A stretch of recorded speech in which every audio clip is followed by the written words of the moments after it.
welcome you to East Lake Plus. I'm Cliff Albert, the host for this edition of the podcast, and my guest today, it is a thrill to have her on the show and on this podcast today because it is somebody that you will want to know more about. We're going to find out more about her today. Her name is Marlis Williamson. She's the science coordinator for the Chula Vista Elementary School District and winner of the Presidential Award for Excellence from the White House. Marlis, it is a really pleasure to have you here today. Thank you, Cliff. I'm excited to be here, too. It's amazing. You know, congratulations, first off, on getting the award. And I know it must have meant a lot to you. And I have to ask you, it's a very impressive award.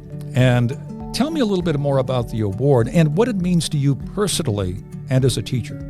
Yeah, the award is the highest recognition that any kindergarten through 12th grade teacher could get from the U.S. government. So it's sponsored by the National Science Foundation. And the award recognizes two teachers, one math and science teacher from each state every year. And so I was nominated back in 2018 for this award and went through the process, a very long process, 30-minute unedited video lesson, essays. Colleagues had to write letters of recommendation and those sorts of things, and really had to explain the pedagogy behind science instruction in my classroom. And then went through the process, and back in March of 2021, I was recognized as one of 3 California state finalists, and then moved on to the national level. And the national level, it goes on to a panel of mathematicians and scientists, and the Office of White House Science and Technology Policy goes forward. And just this February, I was recognized as the California State awardee for all of United States. So it was pretty amazing. That is very cool. What's it been like for you personally to be recognized in this way after years of just dedicating your life to education? It was huge for me because it felt validation for just my continued push for quality science education for all students. That's what it's always been in my classroom, to make sure that every student has the opportunity to see themselves as scientists, see themselves as engineers, to talk like scientists, read like scientists, write like scientists. And so for me to have this platform is really inspiring and engaging for me, because I know how important it is for students to be able to see themselves in authentic context, use that science in the classroom, and to be able to see themselves in the future going into our STEM careers. So. Well, you clearly have a passion and dedication to what you do. And it's interesting because through the years I've asked people sometimes, who was your favorite teacher in school? What made that teacher so favorite for you? And they'll always say they were really excited about what they did. They seemed to really care about me and what they taught. And let me ask you this question. Is there a former teacher or someone in your past who has been a mentor to you or who inspired you to become a teacher and be so good at it? I have to say, I grew up here in Chula Vista. I went to Chula Vista schools, went to Bonita schools, and the teachers here are amazing. And I had lots of teachers in my path that inspired me to do what I do. Amazing science teachers, amazing math teachers. But I have to first take a couple nods to some other people in my life. Number one, my parents were both teachers, and they were exceptional educators. And they also worked in places where they saw students, especially historically marginalized students, and they saw themselves as that one teacher that would help inspire them. So knowing that and seeing their work in what they did were really inspiring to me. And one of the reasons why I remember going to college, going through a biology degree and deciding, Mom, Dad, what is it like to be a teacher? Did you really enjoy it? And they inspired me. So starting with watching them every day was definitely very important in my life. And then I do have to just put some nods out to some teachers in my career right now. The first is my former principal, Dr. Deborah McLaren. She saw and inspired me for science, and was really great as the catalyst to taking me and letting me go through professional learning and allowing me to to get substitutes, to go into the classrooms of others and to really learn. And so I think without her as kind of that inspiration and that push, allow me the safe space in my classroom, I definitely wouldn't be where I was now without her. So definitely, as a child growing up, great educators here in Chula Vista and Bonita. My parents, of course, wonderful, but, lots of colleagues as well who I, taught for many years with, and just was inspired by them and their love for kids too. So, And of course, you received this Presidential Award for Excellence at a time where, over these last 2 years, we've all gone through the COVID-19 pandemic and the impact that has had on education and teachers and students. Surveys have come out recently just showing the difficult impact on many students and teachers as well. What have you learned about dealing with teachers, dealing with students because of these last 2 years? And what is your hope for the future coming out of it now? Yeah, this was definitely, going through distance learning, virtual learning, having to shift on a dime was something that, it's just incredible. The heroic stories that come out of, what the teachers did is just absolutely amazing.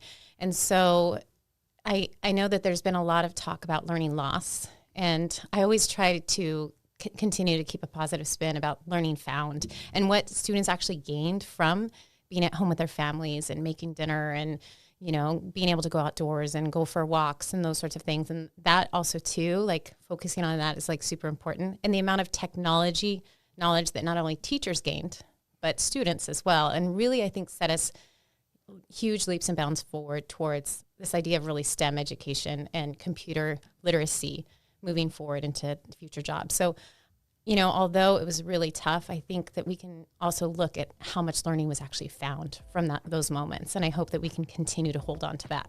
In the world in which we live, how important is science education to not only individuals' futures, but even our country's future?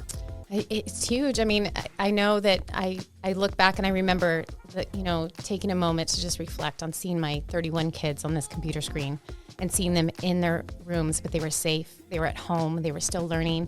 And I thought, this wouldn't have been possible 10 years ago, without these computer engineers, the coders, the scientists who are making decisions about keeping us safe. And so that little moment of just reflecting on, wow, how far we came in 10 years to be able to do this. And if we didn't have that 10 years ago, where would we have been at? We wouldn't have been able to still educate our students. And so I can only imagine where we're going to be 10 years from now. And it's going to be so much farther with technology and computers and science. And so it is really important that we continue to push our students and prepare them for the careers of the future, because that's where it is. And when it comes to somebody who may be watching this podcast right now, Marlis, who may be thinking about becoming a teacher or has already made that decision to get into this field, what would you want them to know? What's the most important thing that a teacher and a future teacher should know? I think for me, the biggest thing is just to see the students and what they bring to every day, the strengths that they come with, and really know that they need somebody in their corner to really believe in them. And that's always something that I've always believed in, seeing my students walk in with this, the assets that they bring to the classroom. And if we could just focus on that and be that one person to really believe in what every child has and the potential they can bring, that's what's most important. We focus on the skills that they bring and how amazing they really are every day. What's something that you learned during these years that you have been teaching that maybe you never expected to actually happen, or maybe the toughest thing that you've had to learn? That's a tough one. I think the biggest thing is just where our students come every day and the different situations they all come from. I think that was something, you thought, oh, the students are all going to come in and they know how to read. Students all are going to come in and know how to do math, and I just have to do my one job in my year from here to here. But the idea of, as a teacher, all the things you have to do. You're the nurse, you're the psychologist, you're the person that they can go to for hugs and all those sorts of things. I think that was the biggest thing, this huge idea of being more than just the giver of knowledge, but really cultivating that whole child. It has to be so satisfying to be a teacher when you go home after a day at school over these many years that you've been teaching now. What's it like? Do you must go home and feel like, well, today I nailed it, or I helped that child? Yeah, I think, it's a little different now that I'm out of the classroom and now that I'm the science coordinator, but I remember going back every day and you never stop worrying or thinking about your kids and thinking about them. I mean, what am I going to do? How am I going to get to that kid that had a rough day today? How am I going to challenge this kid? And you never stop thinking about them, and that constant just caring all the time. And I think that it stays with you. And then you still wonder, I wonder whatever happened to, so-and-so. I wonder whatever happened to them. And it's great. I think the most rewarding part is when you come back and you get to see, they come back and they show you, hey, I Miss Williamson, I got into Stanford and I'm going to pursue science because of what you did in your classroom. Or Mrs. Williamson, can you write me a letter of recommendation? I want to work for the Fleet Science Center. Things like that I think that's that payback that you get, and that you just really makes it worth every moment of worry, every moment of brain energy after work. That's what it's for. A lot of people may be watching this podcast right now are parents, and they're probably thinking to themselves, wow, I want a teacher like her for my kid. What do you want parents to know? I think that, education starts at home, and the biggest thing is just encourage the curiosity within your child. Take them out for nature walks, take them out and flip over rocks and leaves and those sorts of things. And those million questions that we always tease them about, oh, stop asking questions. I've already answered that. Encourage that curiosity, because that's what true scientists do. And so if we can cultivate that at home, it's so important. And I think just, talk to your, just slow down for a moment, talk to them, listen to what they have to say, talk about how things work, and be still and observe and those sorts of things. And if you could do that, the power of that for a child growing up, is so important. So, just slow down, enjoy, look around, observe. That's I think what's most important as a parent. Marlis, you were a true, just a fine example of somebody who is an advocate for education and teaching, and we just so much thank you for being part of this podcast. I'm Cliff Albert. That's Marlis Williamson, once again, winner of the Presidential Award for Excellence. And thanks for watching us here on East Lake Plus.